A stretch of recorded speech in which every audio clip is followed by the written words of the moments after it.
Food પોઈઝનિંગની ઘટના બાદ સુરત આરોગ્ય વિભાગ એક્શનમાં આવ્યું છે। સુરત શહેરમાં ફૂડ સેફટી વિભાગ દ્વારા મોટી કાર્યવાહી હાથ ધરાઈ। શહેરના તમામ 9 ઝોનમાં અલગ અલગ ટીમ બનાવીને હોટલ રેસ્ટોરાંનું સઘન ચેકિંગ હાથ ધરાયું છે। કુલ 330 હોટલ રેસ્ટોરાંમાં તપાસ હાથ ધરાઈ છે। કુલ 208 એકમોને નોટિસ ફટકારવામાં આવી છે। નિયમોના ભંગ બદલ 17 હોટલ રેસ્ટોરાં બંધ કરવામાં આવ્યા છે। સઘન ચેકિંગ અને કાર્યવાહીમાં કુલ 4,70,000નો દંડ કરાયો છે। તમામ ખાદ્ય વિક્રેતાઓને ગુણવત્તા, સ્વચ્છતા અને પ્રમાણપત્રોના નિયમોનું ચુસ્તપણે પાલન કરવા સૂચના અપાઈ છે।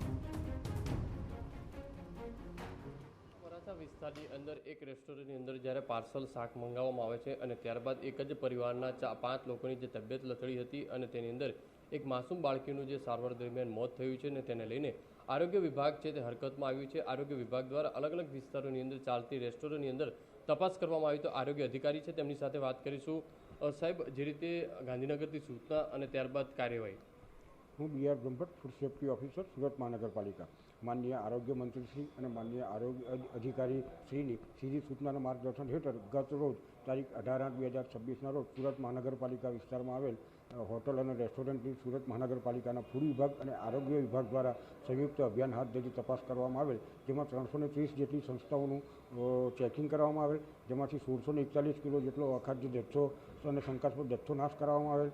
208 સંસ્થાને નોટિસ આપવામાં આવેલ। 17 સંસ્થાઓને તેમની હાઇજેનિક કન્ડિશન અને સ્વચ્છતાના ધારાધોરણોનું પાલન ન કરવાને કારણે બંધ કરવામાં આવેલ છે અને 4,70,500 જેટલો વહીવટીપત્રનો ખર્ચ વસૂલ કરવામાં આવેલ છે। સર, કેટલી ગંભીરતા જ્યારે આ બાળકીનું મોત થાય છે, 3 દિવસ બાદ આરોગ્ય વિભાગને ખબર પડે છે, હોસ્પિટલની બેદરકારી, આરોગ્ય વિભાગને કંઈક ને કંઈક બેદરકારી। વિભાગને જેવી સૂચના ખબર એટલે માહિતી મળેલી કે આવી રીતે આવું થયું છે એટલે તરત ફૂડ વિભાગની ટીમ અને આરોગ્ય વિભાગની ટીમ તો સ્થળે પહોંચી જ ગઈ હતી, પણ 15 તારીખનો બનાવ હતો, 16 તારીખનો બનાવ અમને જ્યારે ખબર પડી તરત જ અમે સ્થળ ઉપર પહોંચી ગયા હતા। સાહેબ, આટલી મોટી ઘટના બને છે, એક જ પરિવારના 4-5 લોકો બેભાન થાય છે, છતાં પણ આરોગ્ય વિભાગ એસએમસીને ખ્યાલ નથી આવતો 3 દિવસ, તો શું આ બાબતે કાર્યવાહી થશે? એસએમસીનું તંત્ર સતત કાર્યશીલ જ છે અને જે ખબર પડતાના કલાકમાં જ એસએમસીને બંને આરોગ્ય અને ફૂડ વિભાગની ટીમ ત્યાં પહોંચી જ ગઈ હતી।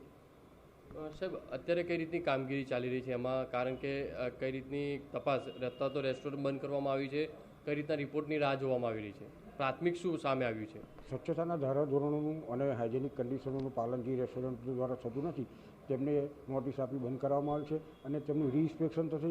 રીઇન્સ્પેક્શનમાં બધા ધારાધોરણો એ લોકો ફૂલફિલ કરતા હશે તો તેમને પૂર્વ મંજૂરી આપીને ફરી સામે આવ્યું છે તપાસમાં સ્વચ્છતાના ધારાધોરણો થોડો આજે લોકોનું મોત થયું છે એમાં બાળકનું, તેમાં તપાસ ચાલુ છે અત્યારે। પોલીસ વિભાગની અને બંને વિભાગની તપાસો ચાલુ છે અત્યારે। સાહેબ, આટલી ગંભીર બેદરકારી છે તો આરોગ્ય વિભાગ દ્વારા પોલીસ ફરિયાદ કરવામાં આવશે? પોલીસ ફરિયાદ એ લોકોએ કરેલી જ છે અને પોલીસ ફરિયાદની તપાસની કામગીરી પણ ચાલુ જ છે। જે રીતે આરોગ્ય વિભાગ કહી રહ્યું છે કે 300થી વધુ જે રેસ્ટોરન્ટ છે તેની તપાસ રાતોરાત કરવામાં આવી જ્યારે ઘટના બને છે અને ત્યારબાદ ગાંધીનગરથી જ્યારે આદેશ છૂટતાની સાથે જ આરોગ્ય વિભાગ હરકતમાં આવ્યું હતું અને 16 જેટલી રેસ્ટોરન્ટને હાલ બંધ કરવાની સ્થિતિ છે તે આવી છે અને વધુ તપાસ છે તે આરોગ્ય વિભાગ દ્વારા કરવામાં આવી રહી છે। ત્યારે જોવાનું રહ્યું કે તપાસની અંદર કઈ રીતના ખુલાસા થાય છે, પોલીસની તપાસની અંદર કઈ રીતના જે હકીકતો જે સામે આવે છે। કેમેરામેન સંજય ચંડલ સાથે બલદેવ સુતાર, TV9 સુરત।